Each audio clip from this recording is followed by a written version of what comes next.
too generous.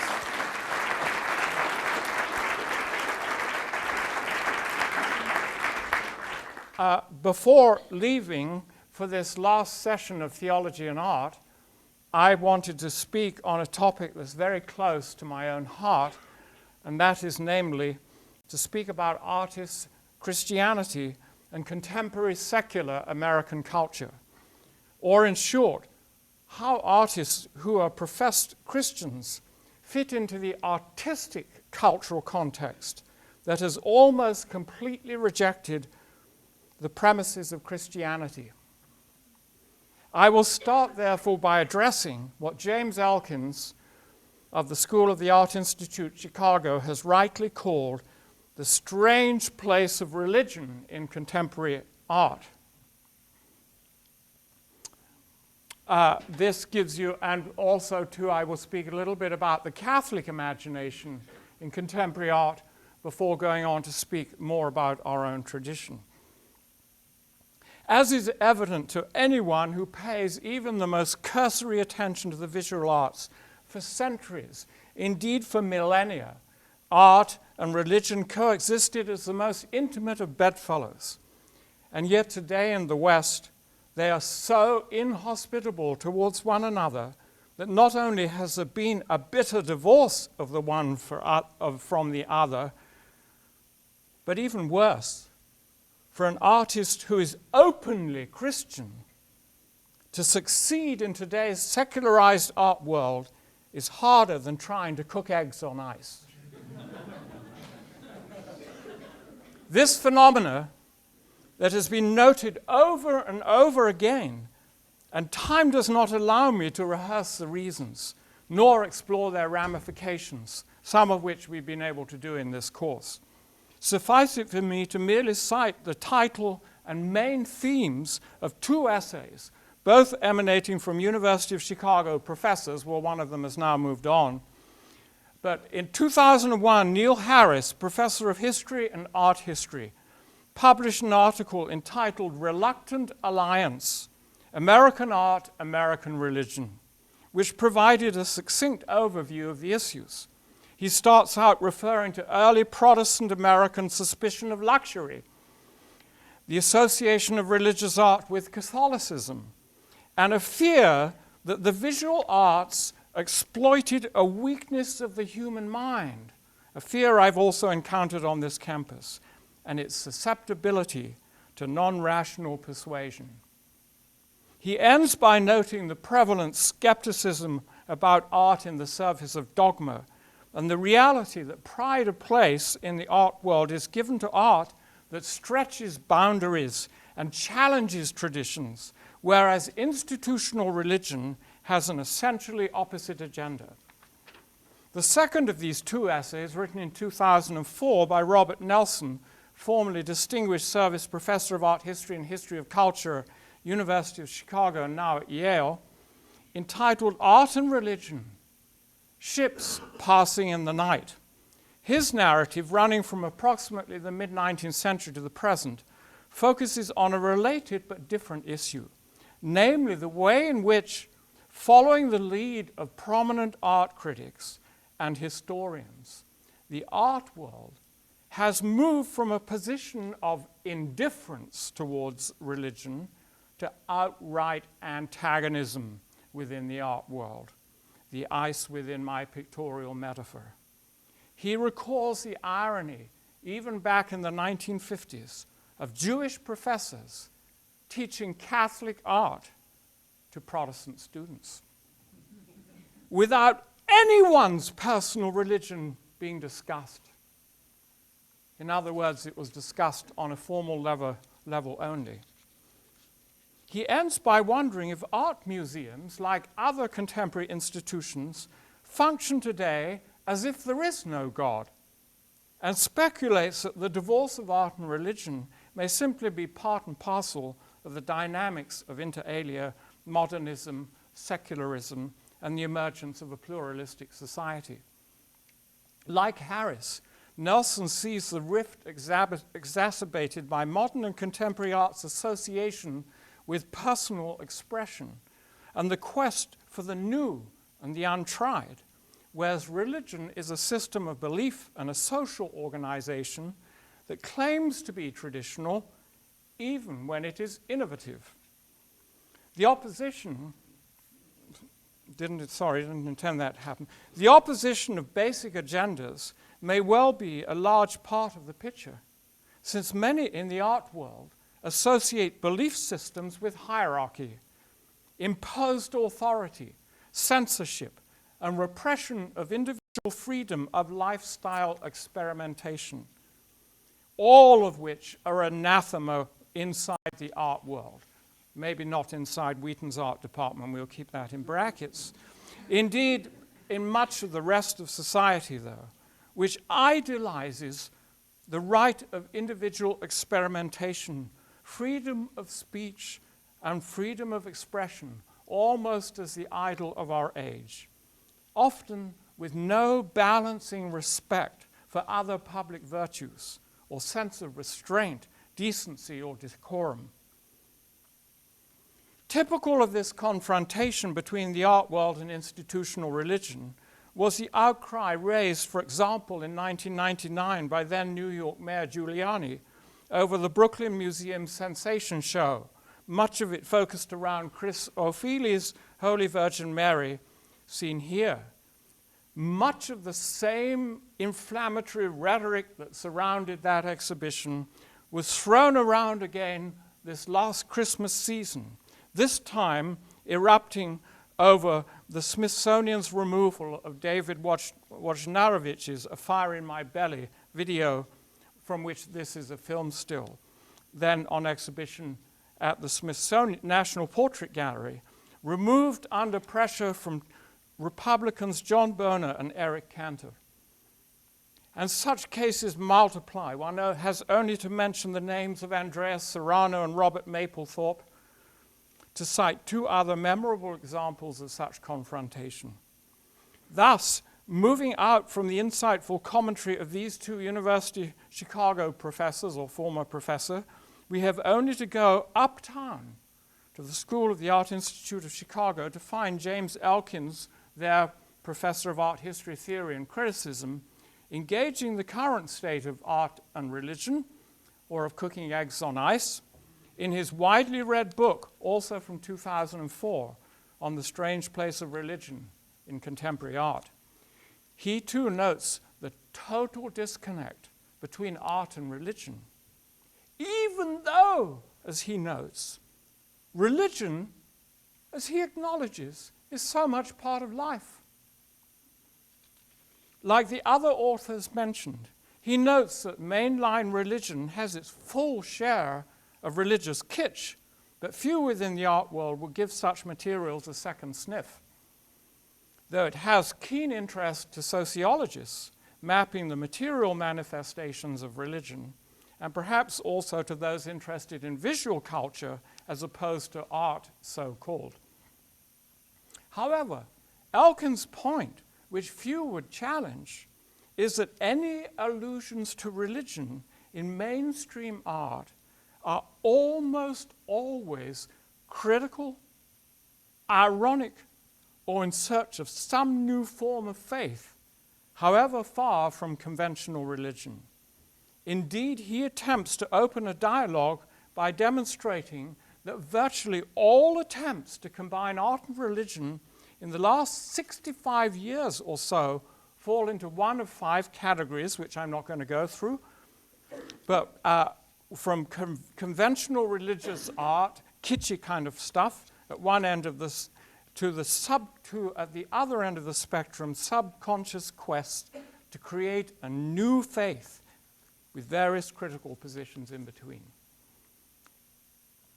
Before I introduce some of the openly professing Christian artists known to me personally, many of whom are Protestants, and whose work has an integrity and substance fit for art world consumption, were it not for this strange history of disconnect, I will first mention one other notable phenomenon, which has been brilliantly analyzed by prominent art critic and confessed Catholic Eleanor Hartney in her provocative and widely read book, Postmodern Heretics, I'll speak about this in a moment, but it's a fitting image to have up on the screen as I speak about her book.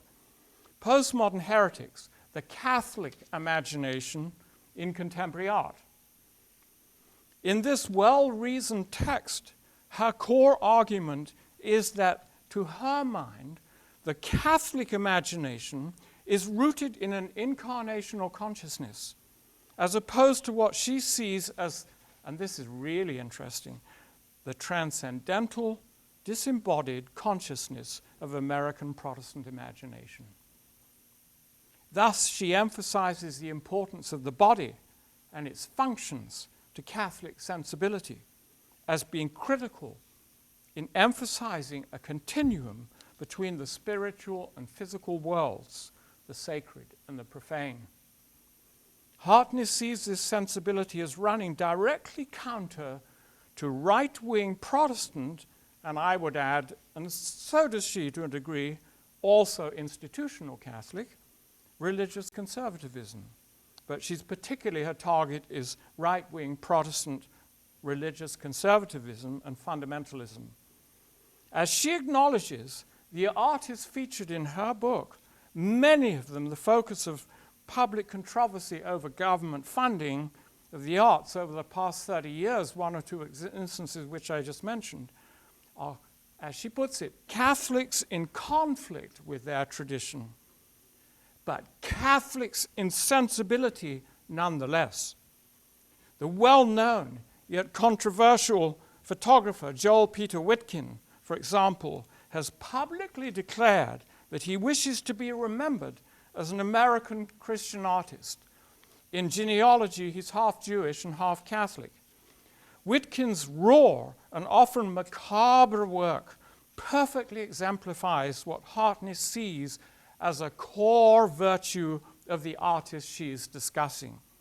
Artists such as Andy Warhol, Chris Burton, Vito Acconci, Karen Finley, Robert Mapplethorpe, David Wojnarowicz, Felix Gonzalez Torres, Andreas Serrano, Joel Peter Wheaton, Anna Mendieta, Rene Cox, Kiki Smith, and many other such artists that will be familiar to many of you art students. She rightly observes that they are all anti-utopian and that they, quotes, celebrate human imperfection and impurity rather than deny it and cover it up, as do, she judges, the evangelical fundamentalists.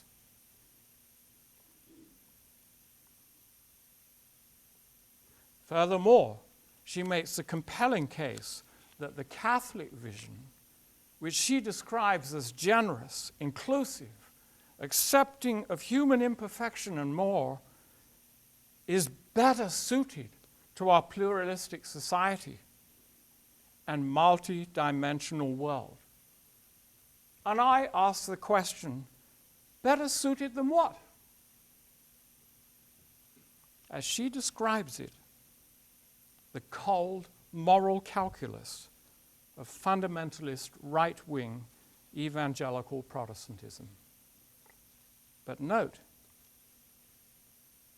and this is where I want to answer to Eleanor Hartney, she seems not to be aware of or feel any need to take into account the work of Protestant artists, but rather the harsh words of the right-wing politicians with whom many of these Protestant and evangelical artists would also take some issue. In fairness, although Eleanor Hartney declares herself a good Catholic girl, those are her words, she acknowledges that the Catholic vision she promotes would not be endorsed by the Vatican. So once again, we see an astute art world insider who advocates for the generosity of her version of a Catholic imagination, nevertheless acknowledging that such a vision is at odds with that of the bulwark of the Catholic institutional religion. Indeed, one has only to survey the somewhat pedestrian Vatican collection of contemporary religious art to see how true that is. The last time I did so, I did not see much evidence of the celebration of, quotes, human imperfection and impurity of the kind that she lauds.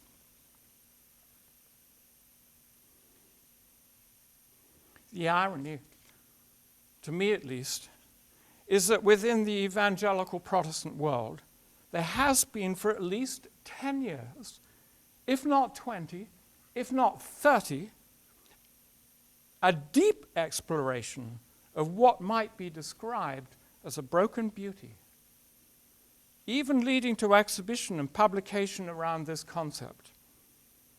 Without going deeper into this concept, at core, it is a rejection of the hold of Neoplatonic idealism over the Western Christian and humanistic mind.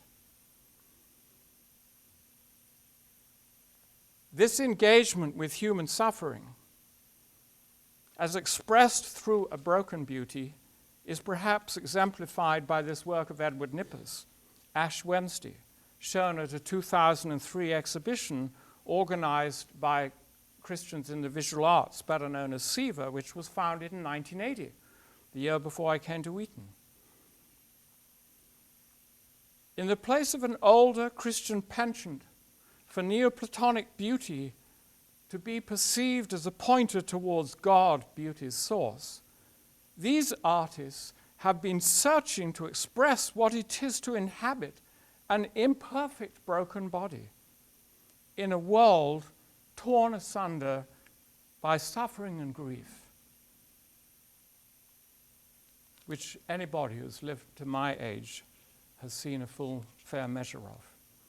And yet, as Christians believe, into which shines the hope for ultimate renewal, redemption, and restoration, both for humanity and for the entire creation. In 2005, SIVA celebrated its first 25 years with the publication of a book of representative artists affiliated with them. You can be sure Eleanor Harden didn't look at it, or anybody else probably in the mainstream New York art world. As seen here, a detail from a 1993 work by New York artist and Christian advocate Makoko Fujimura, whose pieces were on display in the chapel earlier this year. One of his earlier pieces graced the cover, or detail from it to be precise. These artists have their own struggles with representatives of institutional religion, but much of this has turned around the distrust of the imagination, which is, as Professor Harris observed, has such a long history within Protestantism. We're a people of the word, and the imagination and the image is perceived as sometimes dangerous. It's not quite pinned down with the precision of language. Also in 2005, New York's Museum of Biblical Art published a fine catalogue to accompany an exhibition entitled The Next Generation, Contemporary Expressions of Faith, featuring many of the same SIVA artists and others beside. These are many people coming from our sister Christian colleges and graduates of those colleges, and people very much in circles like our own, as well as people from our members of our own faculty and former students. In the majority of cases, such artists as I will go on to present will have nothing to do with the so-called, in quotes, disembodied, transcendent, moralistic posture which Harden labels as Protestant and evangelical. But rather, in my experience, my artist colleagues think deeply about the significance of affirmed faith for mortal, fleshly existence amidst a dirty and a broken world. So let us turn now to a few examples which, in selecting, I've attempted to choose a spectrum of approaches that such artists are exploring, and I will take very few examples of each type. So here gives you an idea of what still lies ahead of you to endure tonight. Part one, the Bible as a source of narrative, that's going to be the shortest part. You may be surprised at that. 2, The inspiration of Christian history, liturgy, and the Christian calendar, I've abbreviated that significantly, but that's short too. And part 3, the main part of what I want to address, human experience viewed through an informing faith lens, something that we all cherish in the art department of Wheaton College. So, the Bible is a source of narrative. I'm going to deal, first of all, with John Nava, whose work at the Catholic Cathedral of Our Lady of Angels in Los Angeles is exceedingly interesting in light of this whole discourse. And then I will speak of Ed Nippers and Bruce Herman, both artists who've exhibited here at Wheaton. So, taking as our starting point, the Bible is a sort of source of narrative. Some of us will call to mind, no doubt with some ascetic revulsion, the once all-pervasive, saccharine-sweet Bible illustrations of our childhoods. The noble works of the old masters, well, that was another age, long before the Enlightenment swept such lofty religious illusions aside. So how does one do biblical narrative with any integrity in art today? One contemporary individual who had to address that issue on a very large scale was John Nava, the designer of the tapestries in the Catholic Cathedral of Our Lady in Los Angeles. His central commission was the Communion of Saints, a detail of which we'll look at in due course, comprising 25 tapestries with 135 over life-sized saints from throughout history from all parts of the world. So that's a big challenge for any artist. I'm sure one of our graduates would love to have a commission like that to work on. His altar tapestries, the gold of which is seen here in the background, display a hand-drawn map of the streets of Los Angeles and a quote from the book of Revelations, that God will dwell amongst his people, which beautifully reflects the church here and now as the New Jerusalem, or symbolic of the New Jerusalem. Note the pervasive use of gold, the color historically associated in art with the realm of heaven. Seen beyond the blood red of the stone altar and the pitch black of the crucifix, the color symbolism is profoundly moving. You have to go through the blood of sacrifice and through the cross to reach the New Jerusalem. But this is what, to me, is the interesting part of this. Nava himself, commenting on these tapestries, felt the need to first acknowledge, I quote, that after the horrors of the 20th century, the world wars, the atomic bomb, and the Holocaust, humanity has routinely been seen pessimistically as diseased and decadent. The best figurative painters of our time have made great works, he acknowledges, but they often have been of a tragic and hopeless image of humans, if not a critical and a cynical one. And then comes this statement. For his own credibility, he needed to evoke this reality as a context for his own statement about the Tapestry Commission, which he freely acknowledges he has done completely without irony. Now think about that he feels the sense that he has to say that, because irony is what is expected of an artist in the 20th century dealing with religion. He says he freely acknowledges, he said, I'm aware of what is out there in the art world, but I have done this without irony. And he says that the message of the image and the message of the church is the message of hope, redemption, and meaning. As his other comments also make clear, Nava believes these are ideas that have been frequently dismissed in conventional modern art. So then, to biblical narrative treated by Siva artists, and I will come back to Nava's saints in due course. Biblical narrative as treated by Siva artists, I'm just taking two artists as an example here.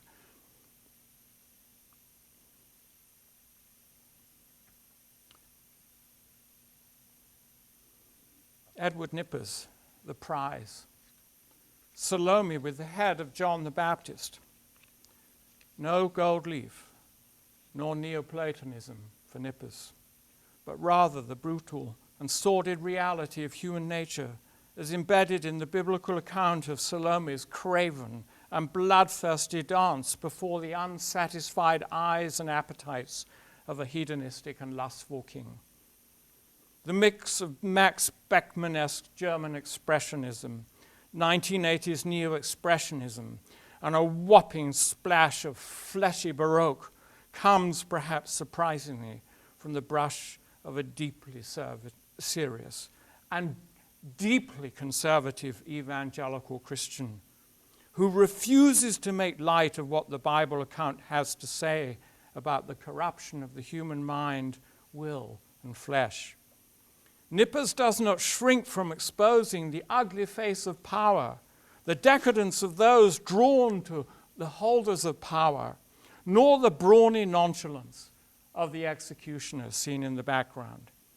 However, his immediate potential audience, the church or the circuit of Christian colleges, has rarely found stomach for his work, which has been better received by public museums and the editors of Time magazine. So you could say, in that sense, Eleanor Hartney has a point. We don't want to look at it. In some respects, Ed Nippers' forthright and forceful work recalls the work of Georges Rouault from the beginning of the 20th century, a deeply religious artist who, like Nippers, did not shrink from addressing human suffering and depravity as well as grace. A few years ago, Nippers lost his wife to cancer, and a long period of grieving her loss resulted in his thinking more about the relationship between time and eternity, this world and the next. A painting such as Jacob's Ladder of 2008, seen here, shows Nippers incorporating some of the spatial ambiguity of Cubism into his otherwise neo-expressionist style, and with it, a fusion, if you look carefully, of qualities of light, a sense of texture that evokes a spectrum from glorious and pure to sordid and earthly. His loss of an earthly companion has turned his focus towards the hope of eventual deliverance to a purer state of being, without though relinquishing his long-time emphasis on carnal imperfection or the fact that his own life is still embedded within it. An early admirer of Nippers' bold approach to biblical subjects was Bruce Herman, who exhibited here in the fall. Herman had studied under Philip Guston, a very gutsy painter, I wanted to say, and was a convert to Christianity from a long explorations of Eastern religions, as I recall. As Herman found his own way, he was drawn to the religious works of Renaissance Italy and started teaching and working seasonally in Orvieto, Italy. Herman may be seen as someone making something fresh and new out of something old. Clearly inspired by the grand altarpieces of Italian Renaissance churches, his work is nevertheless nourished by a fresh conceptual vision and a visual language and a material technique that melds figurative elements into large abstract fields of succulent paint laid over gold leaf, some of which remains exposed, and some of the architectural elements as broken.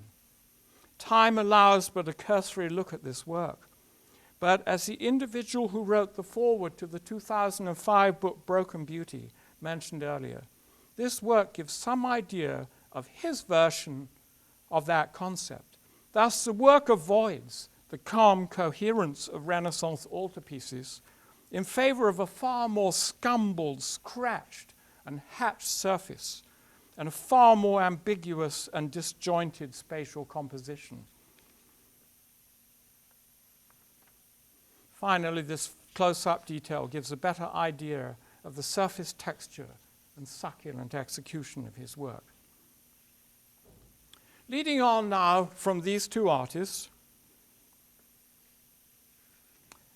we will look briefly at those drawing inspiration from the church history, liturgy, and the Christian calendar, as opposed to specifically religious narrative.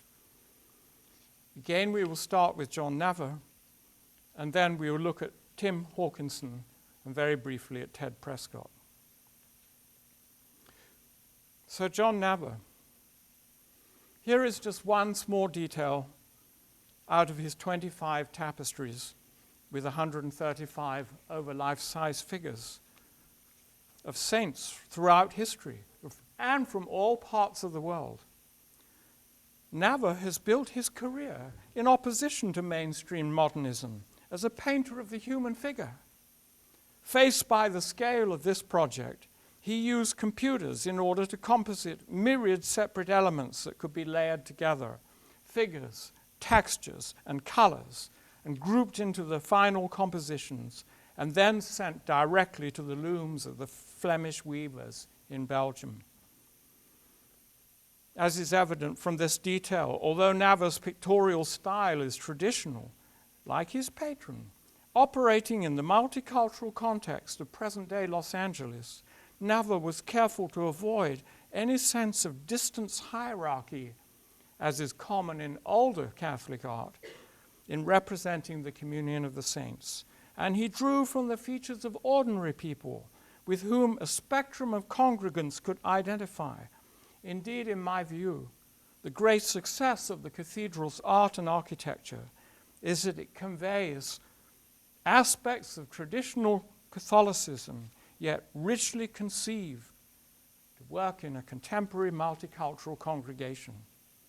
That said, many in the art world would sniff at the conservatism of this artistic program. However, if we turn to a Protestant evangelical Christian, Tim Hawkinson, working in Los Angeles, few in the art world would or do sniff at his work, even though they know he's a Christian. His work is well received in the West Coast art world, and indeed beyond. But on the other hand, one probably would not find his work installed in a church, be it Catholic or Protestant. Why? Because it is made on such a large scale that it draws too much attention to itself. And besides, in choosing this scale, he conceives what he is doing for museum spaces, not places of worship. I've included this large-scale installation piece, 1999, Pentecost, in this section rather than the previous, because it seems to me that his entire conception, scale, choice of materials, and presentation is not an attempt to evoke the biblical event of Pentecost, when each heard the gospel in his own tongue, so much as it is to suggest that this gospel is still channeled through the media of our age, evoked by all the heating and air conditioning tubes that stretch their tentacles as if through a modern office complex or some such, sending out their form of, if you want to call it that, hot air or chilling breath. Now, before I move to the next slide, this is a dreadful image of an exquisite work of art, and I'm sorry for that, and the light in the room makes it even worse. So this is not really fair to the artist. If Tim Hawkinson is a maximalist, Theodore Prescott, good friend of mine, longtime professor of sculptor at Messiah College, who's also exhibited here, is something of the minimalist. At least he often works at that end of the spectrum. This is a very quiet piece whose white purity, and you have to see the piece to grasp the purity of that white marble. It emanates from his careful choice of the material of Colorado marble, perhaps suggesting a salt lick for cattle. It cradles in its center a glass vial in which is a supply of pure, ungranulated Tupelo honey. together as I imagine, evoking a land flowing with the best of milk and honey. While such a piece would not be out of place amidst a minimalist sculptural exhibition, I can also imagine it functioning within a church sanctuary as a reminder of God's faithful sustenance and nurture of his people. In the interest of time, I've cut out several other artists who merit attention in this category. That'll have to wait for another day.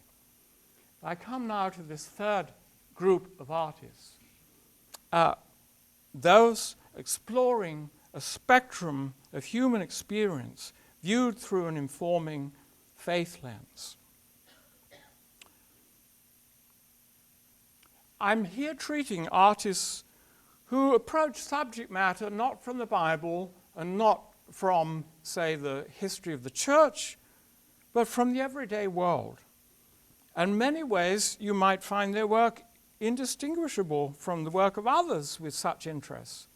However, I'm going to suggest, and I don't have time to amplify the idea, that such artists, while not directly addressing the substance and core of their beliefs, are nevertheless often in some ways shaped by an informing lens of faith that affects what they do and how they perceive the world around them. I think they often focus on and perceive things with deeper insight than most of us.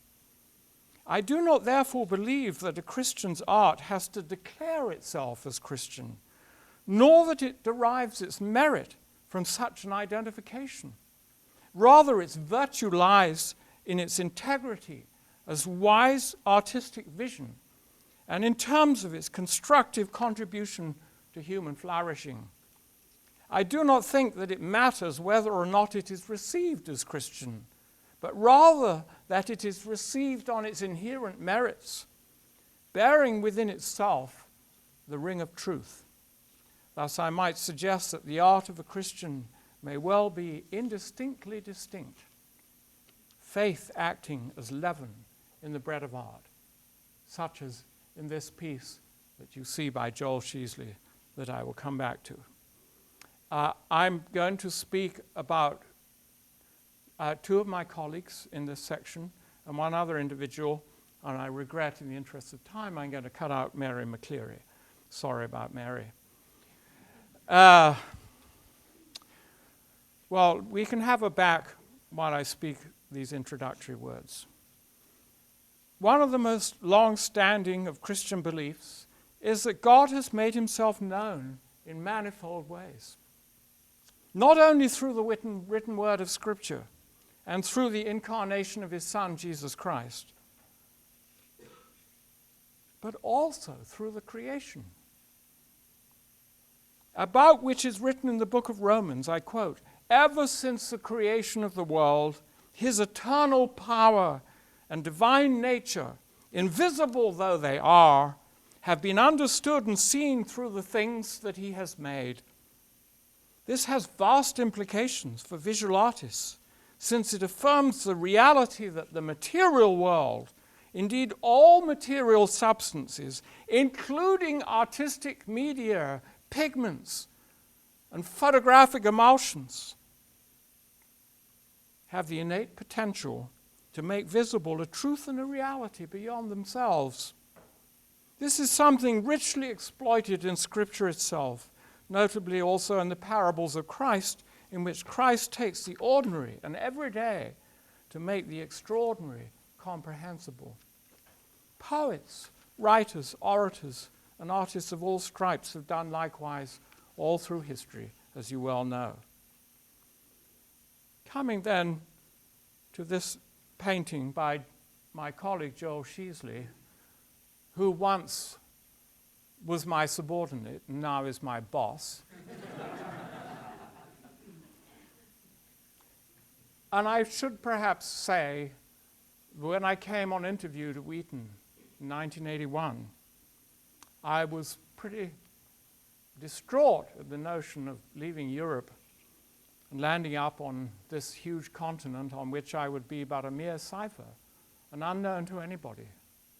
But one of the phenomena, or things is the wrong word, that made possible this transition was meeting Joel Sheasley and having a sense from what I'd perceived of his character and his integrity and his understanding of his art.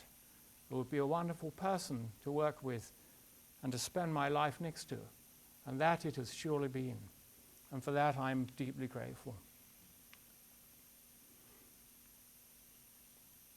This taking the visible as a potent means to make visible the invisible is something Sheasley accomplishes here in this fairly recent work of 2007 with subtle understatement. Reflections in a puddle, some nondescript vegetation, a cloudy sky, a hint of sunlight, a figure ascending a ladder, ascending to judge from the angle of the chin. On one level, literally, it could not be more banal, at least in terms of subject matter, though not in scale, a manner of execution which you can see nothing of when you're only looking at projected light.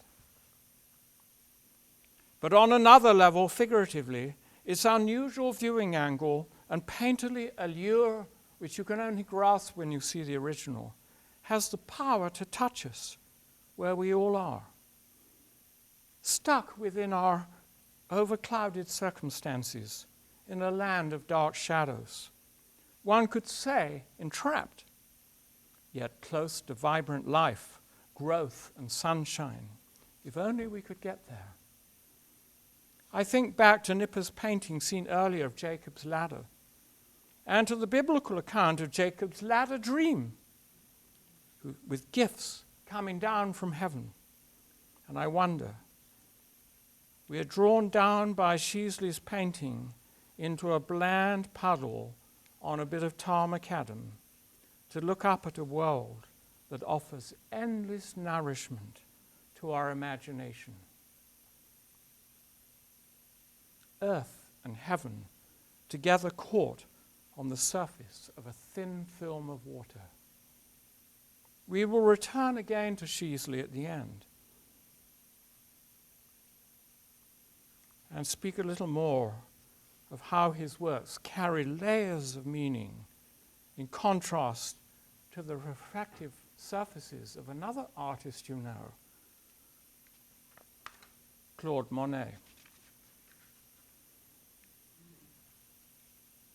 Besides my initial reference to Joel Peter Wheaton, only now do I include another Christian working thoughtfully in what has become the critical medium of our time, photography, both traditional and digital. And once again, I'm privileged to have this man as my colleague. And Greg, I thank you for introducing me to photography, which has been the relief and the inspiration of the last 7 years of my life. Greg is a photographer with a superb mastery of darkroom and digital potentialities in his medium. I've never seen a person print prints more immaculately anywhere I've looked at photography. They're beautifully, masterfully created. Yet he works from a position of deep concern about our contemporary relationship to images, which should be the concern of us all, namely the spectacle of fashion and glamour carried by the power of illusion of the photographic image to which we are all so deeply enamored. His concern is that such all-pervasive advertising and other glamour imagery lures us further away from our true selves, and therefore works against genuine human flourishing. He is also concerned about the strained relationship today between humanity and the endangered natural environment, resulting from long-standing Western notions of domination, exploitation, and excess consumption.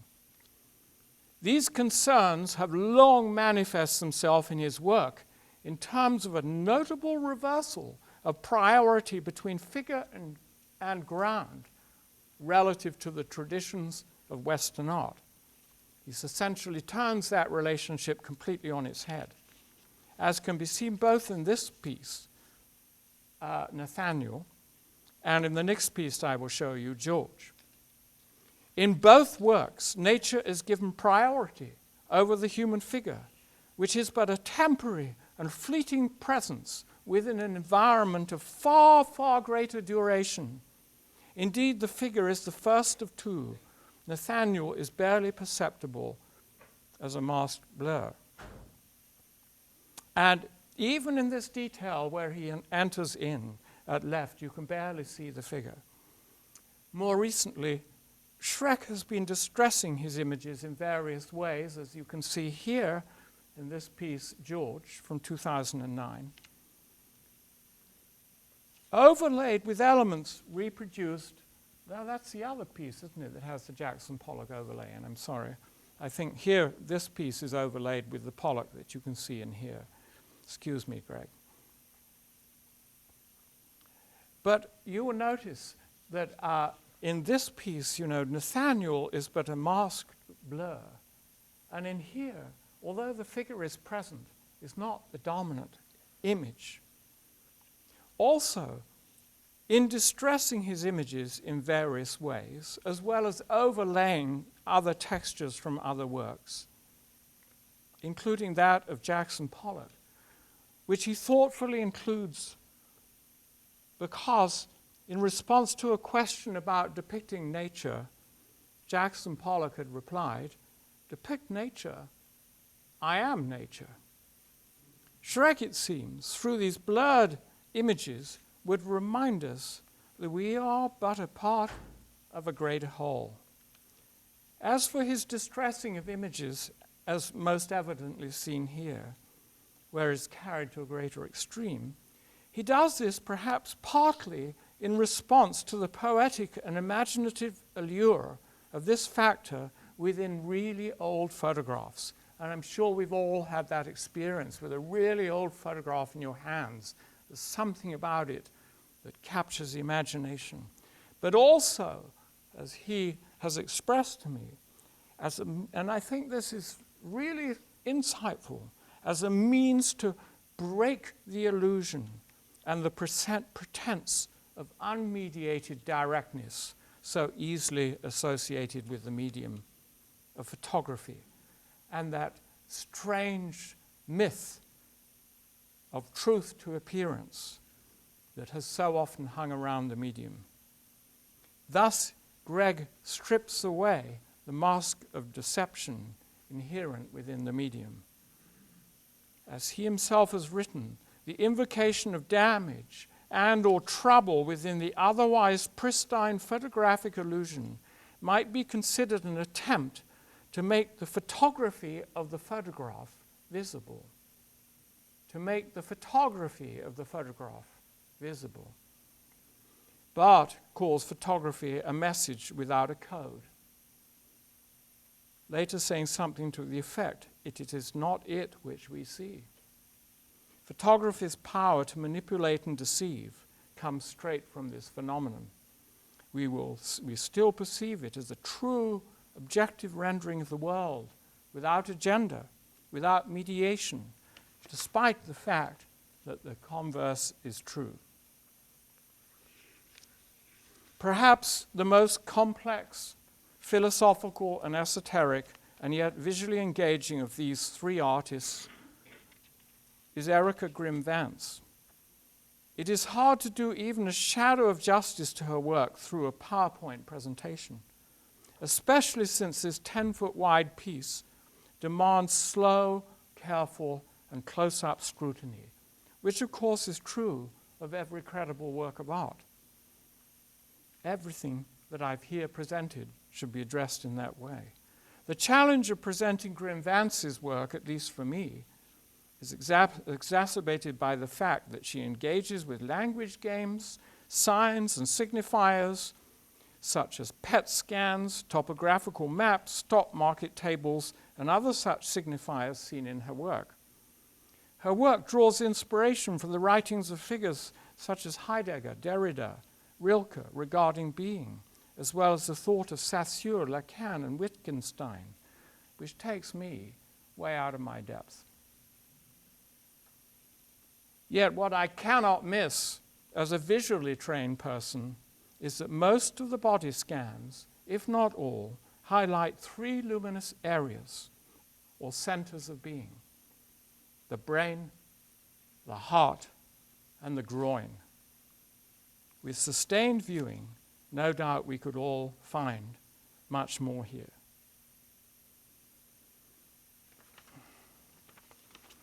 Now, our time is running short, so I may skip most of this section, but I wanted to address some artists who address various aspects of the human condition, both communal and personal.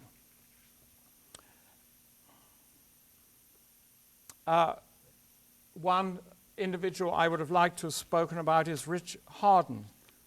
I was unable to obtain the images of first choice, and this is so poor that I think I will skip over it, only to say that this is an artist who spent his life in war zones in Eastern Europe, in Bosnia, in Kosovo. And he's brought back a body of work of enormous scale and power, of which this does absolutely no justice at all. This is like one of those little miniatures of the Eiffel Tower relative to the actual building, if you think of it that way.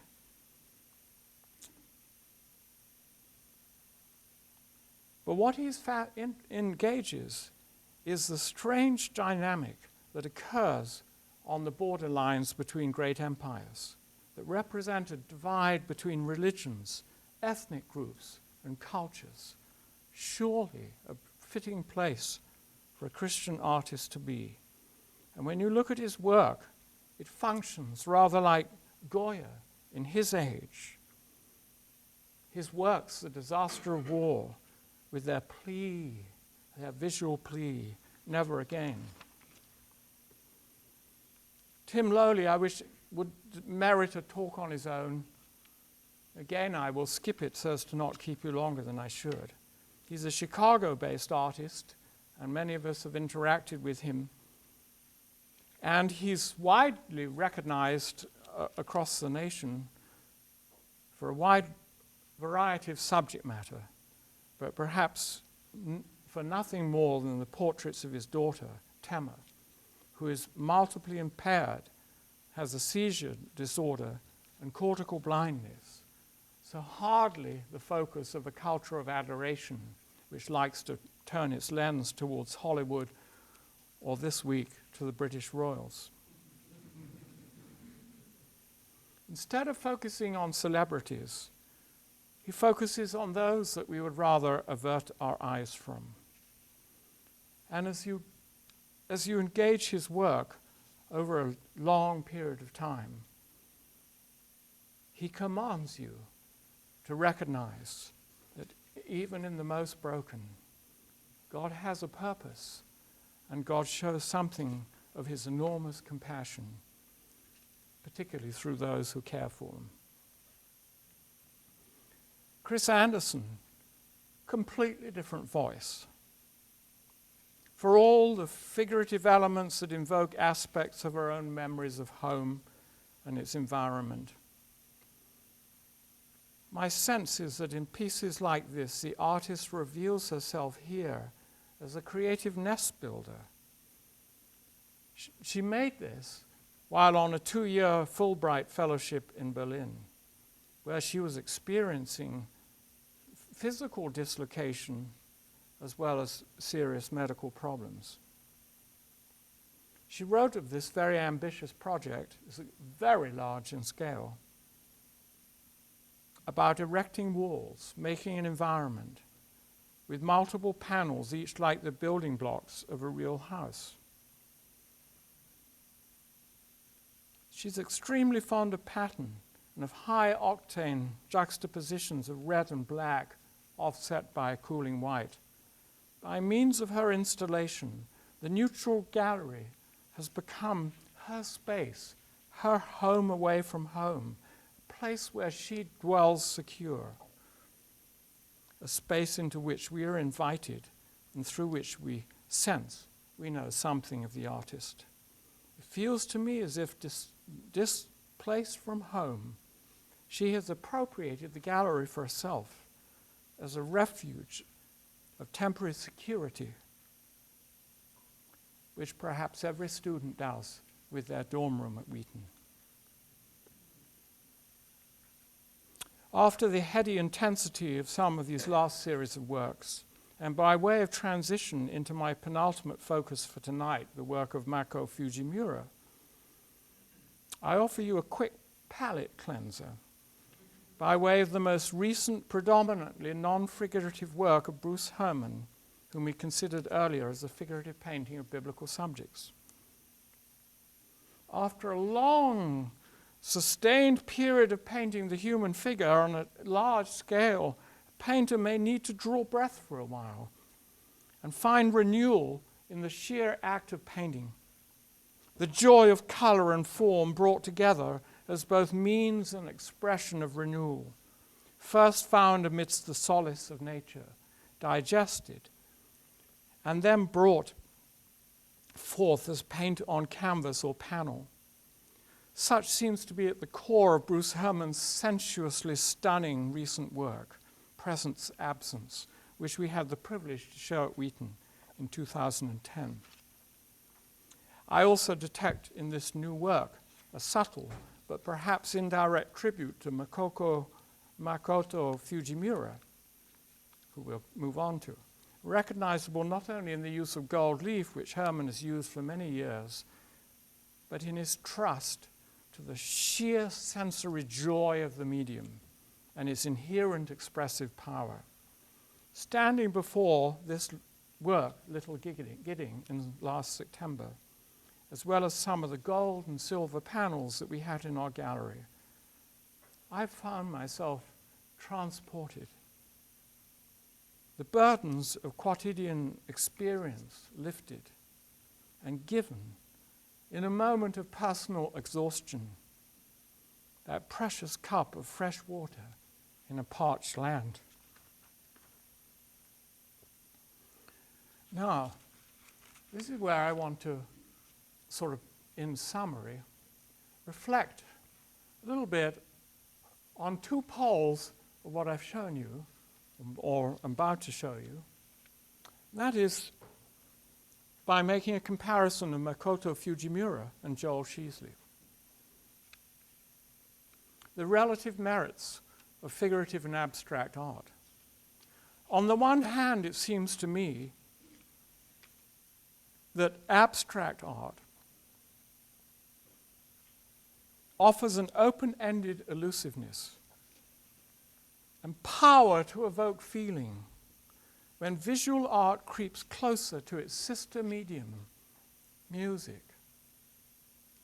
In other words, as art becomes more abstract, it becomes more like music and works on your soul more like music. Figuration, on the other hand, Joel Sheasley's route, provides the capacity to evoke metaphor and narrative when visual art draws closer to its sister medium, poetry. I make the basic assumption that, imagined as it were on a spectrum between word and sound, poetry and music, the visual art operates somewhere in the middle between these two. Now, Fujimura goes to the music end of the spectrum, as had Kandinsky much earlier in the 20th century. I apologize for this rather poor photograph, but it's an installation in a Christian commercial headquarters in Kansas City. And it's a sort of a double triptych. So 6 panels in all. The bluish one entitled Shalom Vision, and the gold and deeper one, Golden Splendor. That life-quickening gift found in Herman's recent work is also what I sense the work of Fujimura does for viewers. It brings shalom. Indeed, Shalom Vision is the title of one of these panels. In a moment, I will show you some close-up views, but before doing so, let us recall for a moment the work of Russian-born 1950s and 60s abstract expressionist Mark Rothko. Rothko, whose work number 12, Red and Yellow, seen here, worked out of innate feelings about color and form, developing rectangular fields of color and light. He intended these as transcendent fields of color, charged with what for him was a spiritual emotion that would bring him to tears. As Rothko's quest proceeded, his work grew darker, culminating in brick reds, deep reds, and black mauves of the Rothko Chapel in Houston, Texas, which some saw as the threshold of the divine, analogous to the icons of his native Russia, and others as a monument to the unbearable silence of an absent God. So now, looking at a Fujimura in the light of a Rothko, who he openly acknowledges as one of his sources of inspiration, this Shalom Vision.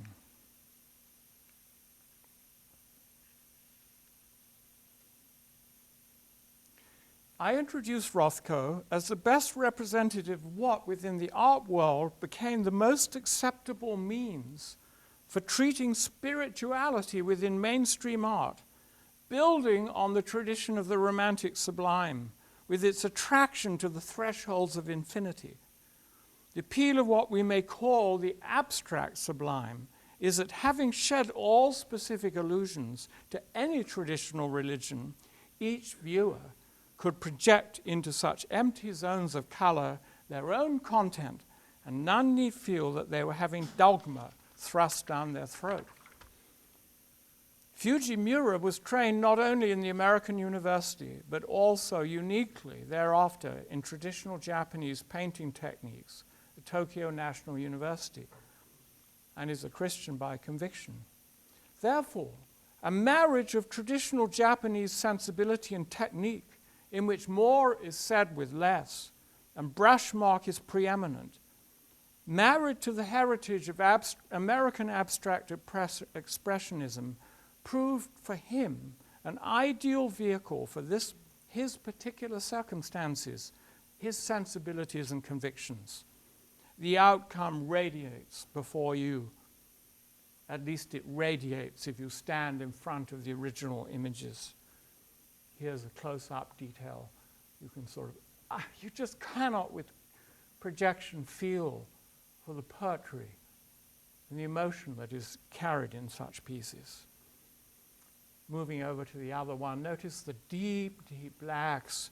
And notice in the middle of the blacks that little square of gold. In these details, perhaps to the non-specialist and in a classroom looking at this light, one misses the delicate, sensitive mark. It may look so easy, but the truth is it's acquired in the Japanese manner, only through years of practice and judicious controlled experience. The life of these magnificent works also derives from the materials of which they are made. Stone-ground minerals, including gold, platinum, azurite, malachite, and cinnabar. These washes of precious mineral color, rendering the blue, for instance, deeper than any other commercial blue you can find, may for some bring to mind the lush experience of standing before Monet's wall-sized large water lilies with sensuous pinks and greens dancing over shimmering water. But here in the paintings of Fujimura, the precious colors dance over a field of gold, which for Russian-born Rothko, and indeed for most of us in the art world, immediately recalls the gilded domes of heaven in Byzantine churches, or the backing of Greek or Russian icons. Return for a moment here to Rothko. Pause and ponder. And now see Fujimura and Rothko side by side. Reproduced, of course, no real presence. But ask yourself if you can imagine being in front of the actual works and the textures and the minerals in the Fujimura. Ask yourself if each brings you to a form of sublime threshold, what lies for each one on the other side? In this detail, does not the square of gold seem to dance over a whirlwind of darkness like a still small voice in the darkest nights of the soul? Thus, I would like to suggest that Fujimura is to Rothko what Nippers is to Ruo. All have a tragic vision, yet two, if not three, perceive therein hope. And now to the other end of the spectrum, moving closer to word, to poetry, to narrative and metaphor. What are the virtues of visual art as they crawl closer to its sister medium of poetry? I perceive Joel Sheasley as an artist seeking to make something new out of something old, thus seeking something of the role of the cultural critic or prophet, to use a strong word. Taking a lead from American theologian Walter Brueggemann, Sheasley seeks to cultivate what Brueggemann calls a prophetic imagination by bringing the light of the biblical narrative to bear on the everyday round of our daily lives. Besides some work of subtle satire concerning the material excesses of suburban American life, Sheasley has composed this winter conversation from past in such a way that past and present converge in one space on the glass covering a reproduction of the Portinari altarpiece. In this way, he activates the biblical narrative of the Nativity of Christ, and the curiosity of those drawn to the modest, stable setting, and so bringing that ancient conversation into visual dialogue with that of the individuals, seen here in reflection, conversing. By 2005, Sheasley had explored a range of strategies for confronting the complexities of human experience through the use of figures in a landscape. One memorable exhibition in Chicago showed a number of large canvases on the theme of a journey, or pilgrimage of life, to use my terms, in which couples, single figures, encountered various disconcerting phenomena. In this later painting, in training all his powers of observation and astonishing capacity for vivid representation, he looked through a backyard apple tree, right through into the Garden of Eden and the tree of knowledge of good and evil. When I first saw this exhibited in Chicago, I had been reflecting for some time on the nature of human temptation and had come to realize that we are not typically tempted by what is inherently evil, but rather by what is inherently good, but just not ours for the taking. We try to play God, gathering every good to ourselves at the expense of our neighbor and of God himself. This painting brought this truth home to me as I looked at the succulent beauty of those apples, which just reach out into space saying, "Pick me, pick me." This painting brought this truth home to me with such a force that I can say that it changed my behaviors. I've spoken earlier of his ladder paintings. So here is one more to end with. And this is a very large painting, and again, remember, you're seeing just colored light on a screen. Pavements, puddles, ladders, boots, and even human legs are just about as mundane as it gets. At least my legs are.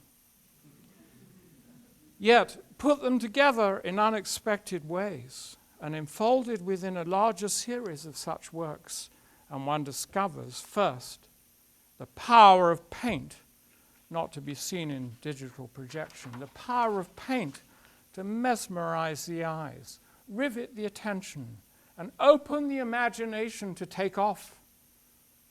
Puddles of water fall from the sky, bringing heaven down with it to nourish the thirsty ground.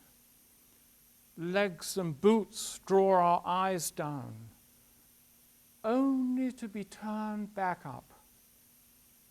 Ladders are more typically used to go up, not down into a pit, and thus offer an elevated perspective. And ladders in dreams, referred to by the title, ladders in dreams speak to such an audience as this one of Jacob's dreams, and a great abundance of divine goodness tumbling out of heaven. Standing before such a work of Joel Sheasley, or one of Mako Fujimura's, or Bruce Herman's, I sincerely have the sense that if I were confined to a prison cell, but with one work of any one of these three artists, Sheasley, Herman, and Fujimura, on its walls, I would be all right. For indeed, they all extend to the viewer the promise of ultimate shalom. And indeed, living as I may be doing within the confines of my own home, severed by retirement from the college I love so dearly, I can and I do find my hope and my direction every day as I cast my eyes up and down Sheasley's Norwich tree. Thank you.